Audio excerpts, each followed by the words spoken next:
Hello. There is no smoke without fire. Somebody is talking to your husband about you. The reason your husband is taking some decisions is because somebody talks to him about you.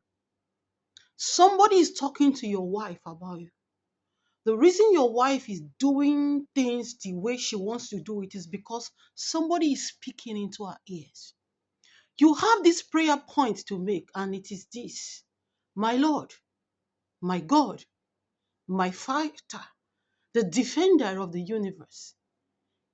Any man or woman that is speaking to my partner, that is speaking to my boss, that is speaking to my children about me, if they are not speaking words that will make my life better, my Father, disappoint their craftiness. Let their counsel fall against them and even make my partner hate them. Does this beautiful queen in a palace, her husband told her to come and dance in a very big feast the husband was hosting. There was no law that said if she doesn't dance, anything will happen to her.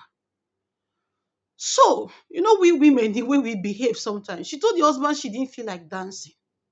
The husband felt ashamed and started to ask, is there any law that has backing on how I'm going to handle this character of my wife? There was no law. But guess what? There was somebody that spoke into her husband's ears and made her husband as a king to create a law that removed her from the palace. Let me read it to us from the book of Esther, chapter 1, verses 15. What shall we do unto the queen Vashti? The king was asking, according to the law, because she had not performed the commandment of the king Ahasuerus by the chamberlains. He said, according to the law, what should we do? There was no law. But look at what was created in verses 16. And Menucha answered before the king and the princes. Vashti the king has not done wrong to the king only, but also to all the princes. Let me fast forward. Verses 19. If it please the king, let there go a royal commandment from him, and let it be written among the law of the Persians and the Medians that it be not altered, that Vashti come no more before King Ahasuerus, and let the king give her royal estate into another that is better than she. This man called Menucan spoke to the king and made the king to create a law. There was no law before. Hear me. In your misbehavior rather, where you fall short based on your character, I pray that the Lord will speak to somebody, that we speak to those that have the power to destroy you, to pardon you in the name of Jesus. If we jump further, in verses 21, it says, and the saying pleased the king and the princes, and the king did according to the word of Menucan. Hear me. The reason you are having problems in your home is because somebody is speaking to your wife and vice versa. The reason you are having problem in your workplace is because somebody is speaking negatively to those that are supposed to be in charge of you. The reason you are having problems with your with your visa, with your purpose, with your academics, with your relationships is because somebody is speaking into the ears of those that have power to create law for you against you.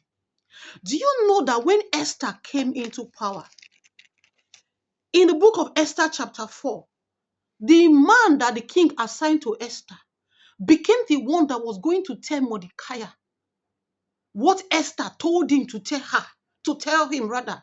That one was on Esther's side.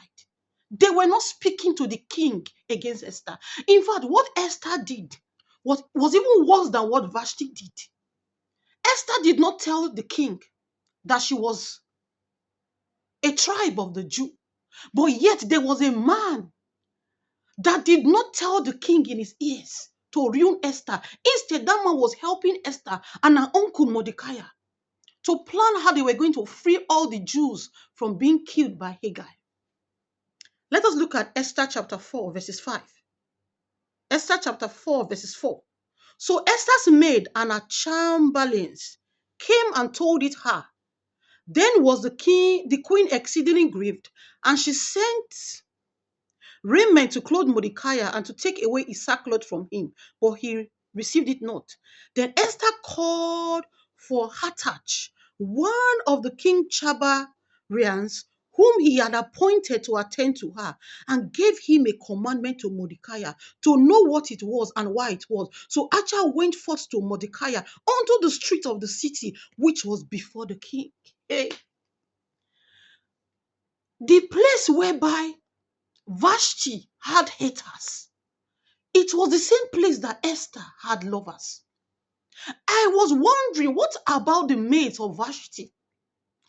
How come they were not there for the madam? Listen, I pray for you. May the Lord help you to have an atmosphere in which you will be loved. That even when there is a plot to kill you, people around you will be the first to tell you and bail you out. Do you know that the wine server actually forgot to tell Pharaoh about Joseph in the prison? But the Bible said in the book of Genesis chapter 41 verses 9 that the wine server remembered Joseph and quickly told the king, oh, there is somebody I know in the prison. I pray that when it is time to speak for your elevation in life, when it is time to speak to those that matter, that will lift you up from a level to a higher level, I pray that those that will speak good about you in the name of Jesus. You must pray this prayer point. You that is speaking into the ears of my wife, you that is speaking into the ears of my husband, you that is speaking into the ears of my child, you that is speaking into the ears of my employee, speaking to the ears of my lecturers, of those that matter in my life, you that is speaking ill, in the name of Jesus, I command your voice to be silent. Some of us are going through problems that it is those around those that are destroying us in the ears of those that will help us. A closed mouth is a closed destiny. You better battle in the place of prayers and command them to lose their hold in the name of Jesus, because anything you bind on earth is bound in heaven. Don't close your mouth. I say don't close your mouth. Decree and let them wither out of the way. And begin to pray to God that men that matter should speak for your good in the name of Jesus. God bless you. I'll see you until bye.